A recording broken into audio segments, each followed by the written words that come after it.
това, с това така и от името им да го поканим отново да посети България, Софийската света митрополия, богохранимата ни епархия, от която всъщност сме ние и не само от нея, разбира се, всички ние сме членове на Българската православна църква.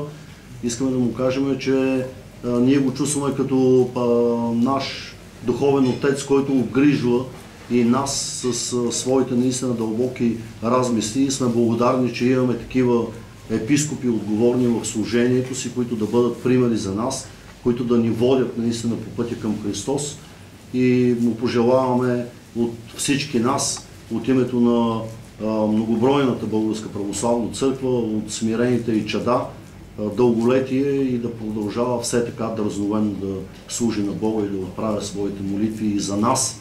И се надяваме да имаме наистина благодата, радостта да съслужим един ден заедно в рамките на Българската православна църква.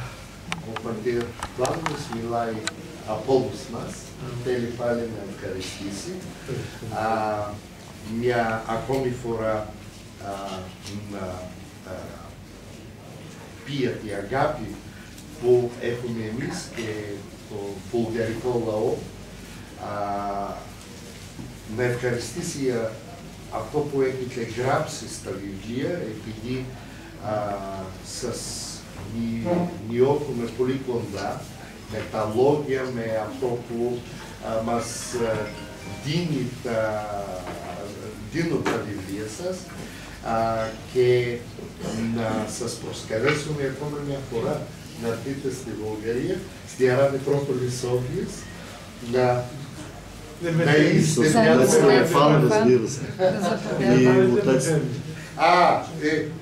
Отец Теофан е виновен, защото ни го води в България. Да била ме това. И сега вече няма оправдание. Отец Теофан винаги е добре дошъл, той е част от нас. Ευχαριστώ πάρα πολύ, Πάτερ. Ευχαριστώ πάρα πολύ. Ние Χαίρομαι που διαβάζετε τα βιβλία της Εκκλησίας. Βέβαια, εγώ δεν ξέρω τι γράφουν μέσα. Δεν έχω διαβάσει ποτέ μου. Казва, благодаря, че четете книгата ми. Аз самия казва, не знам български, не знам какво пише вътре.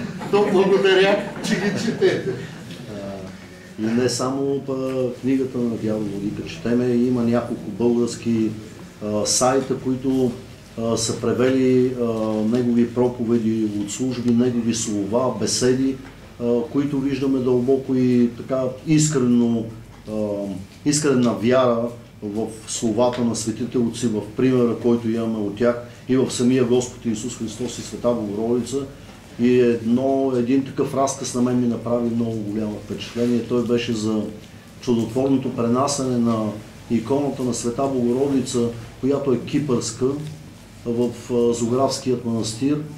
И интересно ми е всъщност дали наистина така отговаря на описанието, защото е свързано с по някакъв начин... Най-новата икона, която е в Зограф. Ами пише, че е чудотворно пренесена. Кипърец е отишъл да я дари след като... Λέει όχι μόνο μέσα τα βιβλία σας, αλλά και στο δίκτυο έχουμε παιδιά που δηλαδή κάνουν τη ηχογραφία, μετάφραση, τα λόγια σας που μιλάτε στη εκκλησία και μέσα αυτά που έχουμε στο δίκτυο, ο πατήρ Φώτη, Πламен, εντυπωσιάστηκε από αυτό που είπατε για την ταυματουργική εικόνα της Παναγίας που από εδώ πήγε στο Ζαγράτ. Ναι. Και ρωτάει αν είναι αλήθεια αυτό. Βιάρουμε το βάτο έτσι. Αυτός που πήρε την εικόνα μέχρι το Άγιον Όρος είναι Κύπρος, είναι από τη Λεμεσό, είναι είναι εδώ μαζί μας.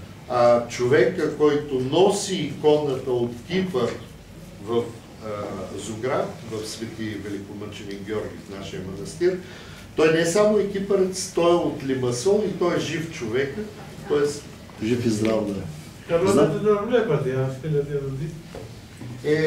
Мадот птите порадета пролаваме, а на тие водените, апарото телефоното пацет Теофан, ке накадаме. Είναι στρατιωτικός αυτό το παιδί. Не, ξέρουμε, не, από το πρωί игуменото, το πατήρ Амбросио, ξέρω ότι ήταν акционно. Значи сме сигурни, че нещата са автентични и са от... Абсолютно. Човека е жив и сега с отец Теофан, може би за една следваща среща на групата с него. Νομίζω το είπε και στην τηλεόραση το παιδί αυτό. Στέλιος λέγεται, Στυλιανός. Казва се Стилиан, човека, който носи, и даже и по българската телевизия е имало предаване с него. Тук в Кипър със сигурност. Не знам. После мога да ви разкажа, ако не сте чели за случката, много е интересно. Така, приятели, понеже владиката е изморен, някой, ако иска нещо да... Кратко, обаче да не го умаряме. Най-краткия път към Родиното. И Кирия и Химия еротиси, μπορείτε να μας πείτε το πιο γρήγορο τρόπο ή το πιο κοντό, ο κοντός δρόμος προς τη αγάπη.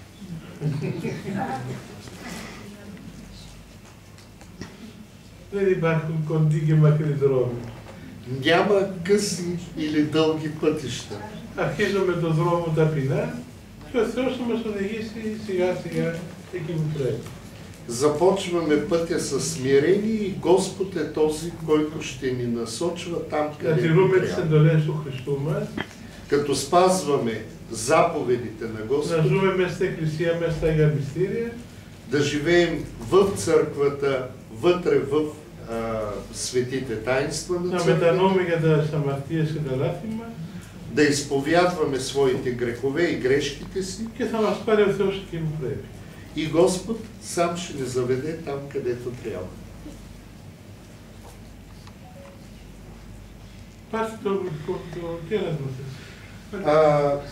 Втори път владиката приканва това. Това е вече настояване, така че благословен, оги, апеди, Кране? Да? Да попитам всъщност, искам да знам за владиката да ни разкаже за връзката между икономическите кризи и между духовната. О, не, Ицо, моля те. Сега икономически... Не сме... Отпущение от Господ за хората, които са забравили греховете си.